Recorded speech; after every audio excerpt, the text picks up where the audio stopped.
கண்ணகி கோயிலை கண்டதை பற்றி தினமணி நாளிதழுக்கு சில வருடங்களுக்கு முன் திரு கோவிந்தராசனார் அளித்த பேட்டி. சிலப்பதிகாரத்தை முழுமையாக படித்தேன். சோழ நாட்டின் தலைநகரமான பூம்புகாரிலிருந்து கோவலனும் கண்ணகியும் நடந்து சென்ற பாதையாக அதில் கூறப்பட்டுள்ள இடங்களுக்கெல்லாம் நடந்தே சென்றேன். மதுரையில் கண்ணகி பாண்டிய மன்னனிடம் நீதி கேட்டு அது கிடைக்காததால் நகரை எரித்துவிட்டு தலைவிரி கோலமாய் மேற்கு நோக்கி சேர நாட்டின் பகுதியான மதுரையில் இருந்து 90 மைல் தொலைவில் முருகவேல் குன்றத்துக்கு, அதாவது இன்றைய மங்காளதேவி மலைக்கு சென்று அங்கு வானுலகில் இருந்து ரதத்தில் வந்திறங்கிய கோவலனுடன் கண்ணகி சென்றதாகவும் அங்கு கண்ணகி கோயிலை கண்டதாகவும் அவர் பேட்டி அளித்துள்ளார்.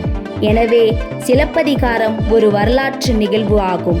வாழ்க தமிழ்!